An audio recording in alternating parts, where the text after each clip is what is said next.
Hey, hi guys. My name is Akshajan, and today we'll be talking about this particular topic, which is dissecting Android RASP, and then we will be talking about basically three commercial products. I'm just not taking the name of the second one because second one has been known to send legal notices and something. So yeah, I'm just not doing it. But then the first one we'll be talking about Promo Shield, and then the third one would be Protect AI, and second one you can definitely, if you want me to meet outside, we can definitely talk about it. So yeah, basically this talk will be about on how we reverse RASP solutions on the Android platform and using the same techniques on how you can also do it while you are reversing application whenever you are pen testing. So yeah, that's pretty much it. So we'll just do a quick check on how many of you are familiar with the what does RASP stand for. Like if you're not, then I'm happy to go through the definition. Okay, so yeah, so basically, the RASP stands for runtime application security protection. Basically, it's just think of it as a small engine running with your application, which makes sure, hey, this application on which I am running in the user space, this is not being tampered with, this is not being manipulated with. Basically, it provides you with the client side security, and then this also has the ability to make server calls depending upon the telemetry data, depending upon on how you implement these solutions. But yeah, these solutions basically they determine whether the application is running in the manipulated devices, or how is it running, and then depending upon certain characteristics, they can block the user, or they can stop it, or they can crash it, depending upon how it has been configured. Yeah.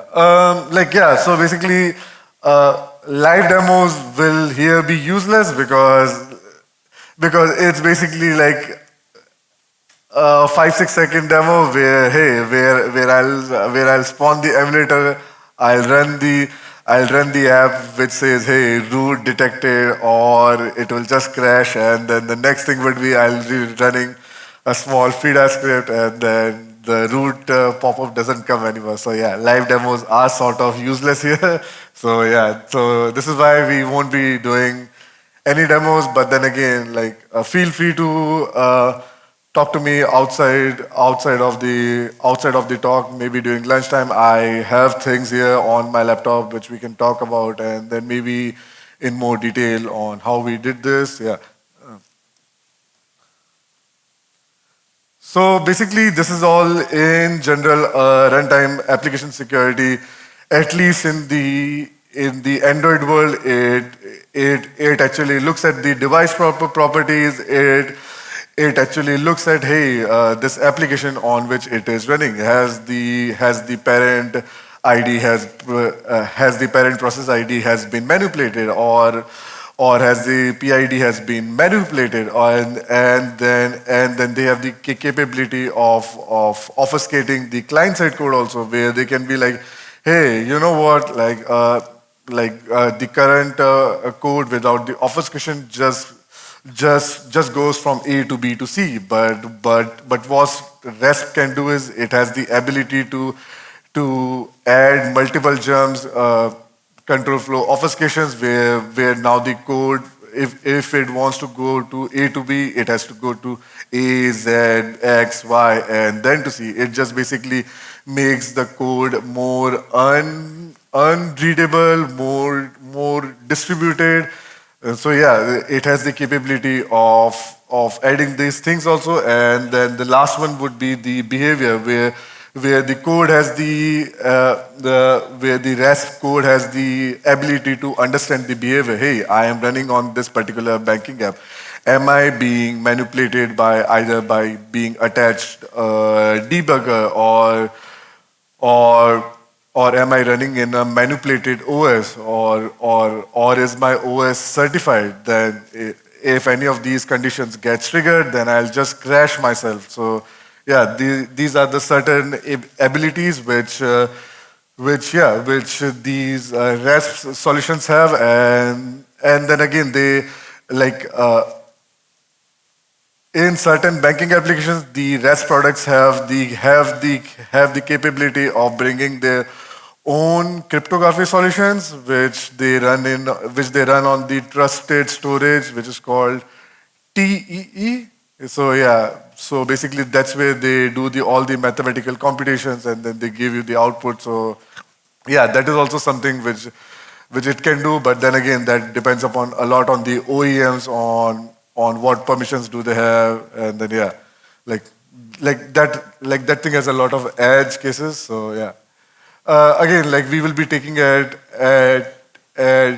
these three particular apps, Promon Short Shield. We'll be taking a look at the banking app on how it has been implemented for the rest too. It is a complete client-side solution. They don't do any sort of network call, nothing. Their whole main task is to obfuscate and then stop the attacker or maybe increase the attack time.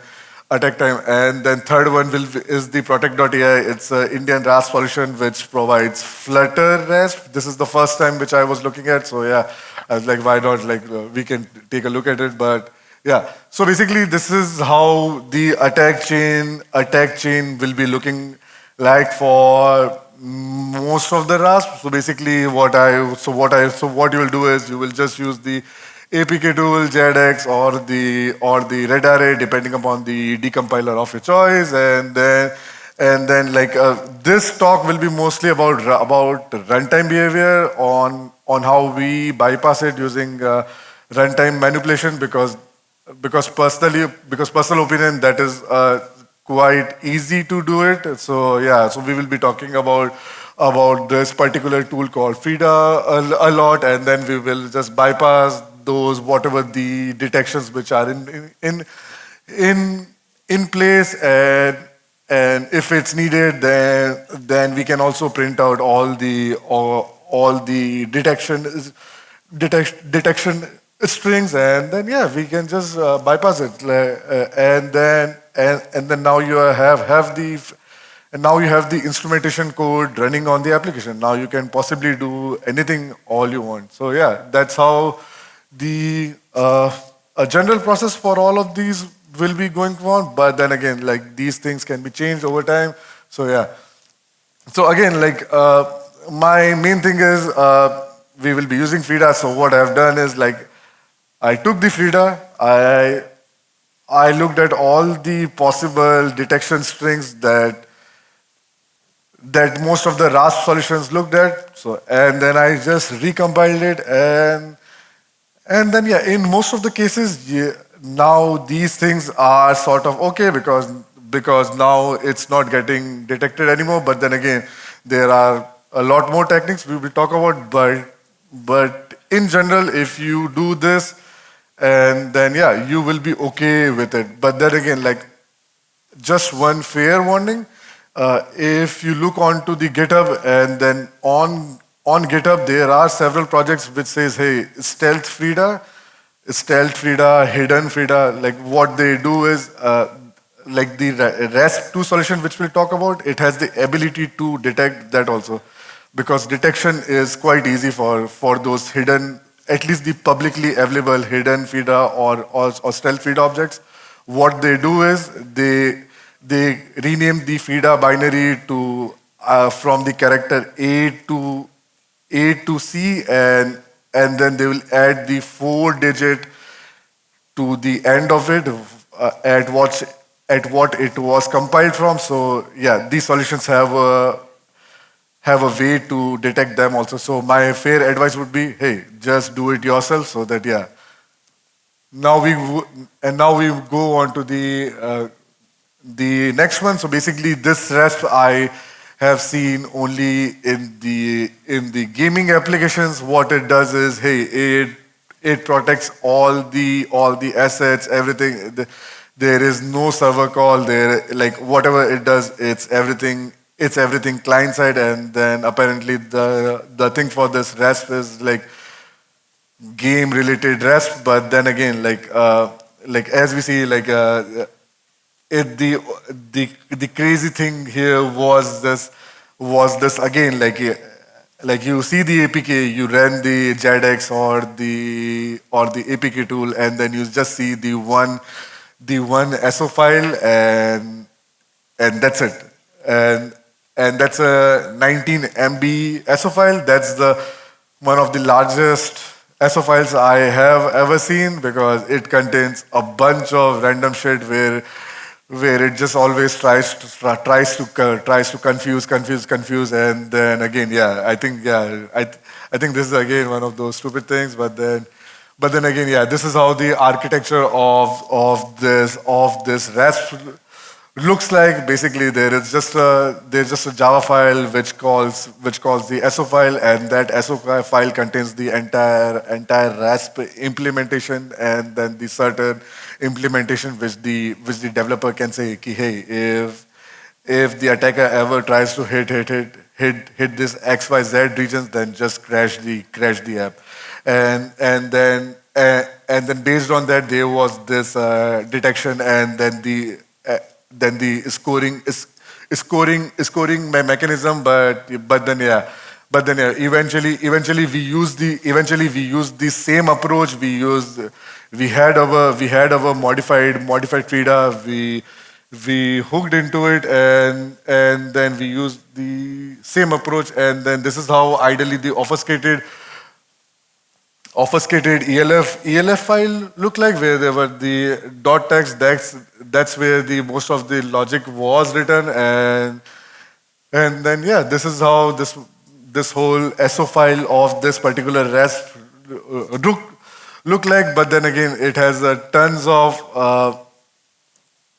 of garbage functions, symbols. But then yeah, like once you start going through the whole init process itself, like it takes a lot of time, because again, it's very heavily obfuscated. But then again, we did the same thing. We hooked into the Frida, because our Frida doesn't get detected. We went through the SO, and then we dumped the SO, and now this is how the entire thing looks like. They do the Frida logic via slightly differently. They look at this particular thing called DL iterate PHDR, where you can see, hey, how Frida is mapped across the memory, and then that's how they actually do it. And then yeah, these are the general techniques which they used, and then yeah, that's how they bypass. That's how we figured out, hey, this is their logic, and now these are the number of checks they were doing. They were doing 2 root checks, 7 bootloader checks, 10 TE checks, and then yeah, these things. But one of the most interesting check they were doing was the TE check, where they were very sure regarding their scoring mechanism. Hey, if the device doesn't has a TE, then just crash the application, regardless of it's an emulator, or if it's a real device, or if it's a low-end device. We don't care. Like if the device doesn't has a TE, if we are not able to generate the private keys inside it, then we will just crash it. So this is the something which you can do, since you have already modified the instrumentation tool. Now you look into libc open, but then again, like it gets very complicated, because there are now tons of calls which are happening. So now you have only two options. So you can go through all the calls. There are at least 500, 600 calls. You can patch each one of them. But then again, the process will start crashing after a while because that's too much work on a single thread you are doing. So yeah, like you can just do one thing where you can use like like this is how the code snippet looks like. You can just use the redirect on the exception. So now you did the redirection works, and then yeah, now we can just write our logic. Hey, when the process crashes, we just need to manipulate here and then and not at the start. And then yeah, that's how we can actually bypass it. This is something for the first time which I saw it. So yeah, I think yeah, this is pretty sick technique if you are using it. So yeah, and that's how we bypass the REST B bypass. So basically, this is how the whole technique looks like. So basically, we have the REST call check, NX call, feed exception handler. That's where we wrote our logic, and that's where our logic started to bypass things, and that's where we actually altered the entire thing because here for this particular RASP they need some value. So yeah, we gave them these pixel device values, and then they were okay with it. So yes, this is how it actually looks like. Yeah, these like that's how the analysis worked. And then now we are moving on to the third one. This is again Protect AI. This is the first time which I was looking at a Flutter app where the vendor offered a Flutter RESP. This is the first time which I am looking at, and this is the first time when I look at. So yeah, but like yeah. And if you want to try, this is the app name where you can go crazy on it, and then yeah, detecting it was very easy because the company name itself they mentioned it in their SO file. So now you don't need to look for any particular strings, anything. It's just right over there, right on your face. Like you can just go over there. And then yeah, this is apparently used in a lot of banking apps, at least in the Southeast Asia region. But then again, once you go through it, and apparently they advertise it as a military grade RESP. But if you just go through the JADX or the APK tool, you see this is the company which does the detection, and in the Java plain text itself, they have their saying, hey, this is how we scan, and then yeah, that's how they crash the process. Apparently, yeah, this is the like after this talk, if you want to go, hey, I want to target REST, then this is a pretty good playground area because once you start going through it, it's slightly fun to bypass all these things. Yeah, but then again, like yeah, we are like here we don't even need to do anything because with that SO file, what we saw, you just drag drop into the red array or the IDA, and then yeah, this is how they have it in their plain text, and then this is how they were doing it, and then that's how the detection works here. So all the RESP A and B, they were using custom crash, but here the crazy thing is, hey, if you just hook into this Java system dot exit and then change the state, then yeah, you actually bypass everything. There is no need to do it because they depend upon the OS and in the platform APIs. And since this is all all public shit, so you can always just say change the value, and that's it. You won, but hey, if you don't want to do this, then you can go through this entire thing where the java.exit but if you go through this is all, they are all using platform APIs, and then once you are familiar with the system or the Android APIs or the platform APIs, you can game this Rasp very easily, and then you can just crash it, and then yeah, that's how.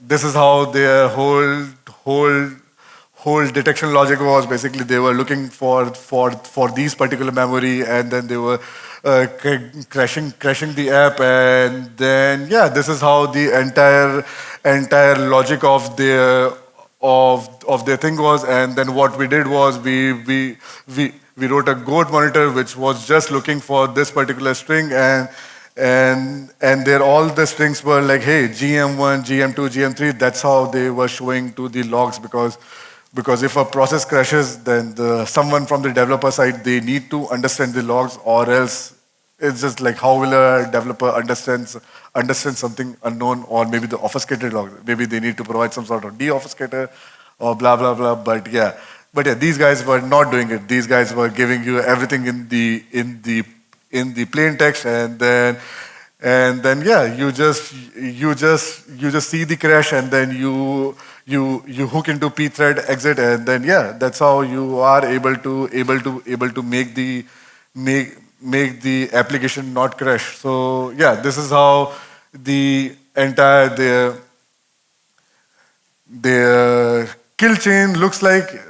We we we check the p threads, we check the exception handlers, and then we block the libc syscalls. We provided them the fake values, and then we patched the GOT, and then we patched their native detection also. As we saw at the starting of the site, they have these two functions, scan dot details, and then scan dot something, and then you pass the value, and then yeah, that's pretty much it. Yeah, we bypassed all of this, and then yeah, that's it.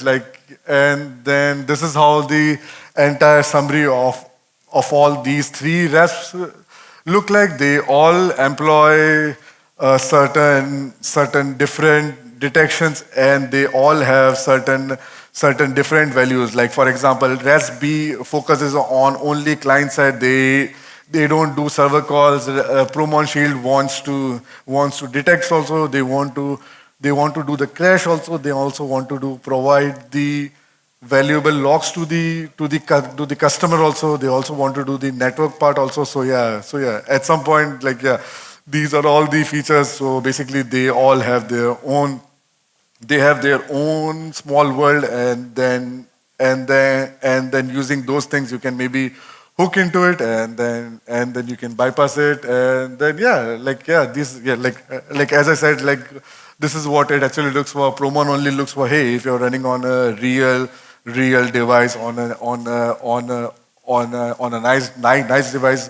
REST B is more like, hey, this is complete client-side thing. I want nothing to be touched by, at least at this certain memory regions. Nothing should ever touch. And then yeah, third one is just like yeah. That's bad. Like yeah, it does shit, but then again, it does it in a very bad way. So yeah. That's how we.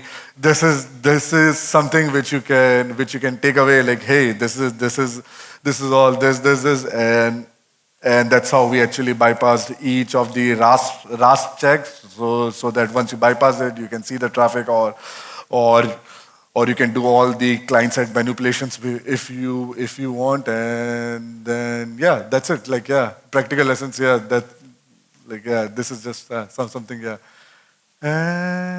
that's it. Like this is something which you can do when you're like next time, whenever you want to maybe reverse unknown rasps. So basically, my fundamental approach is more on the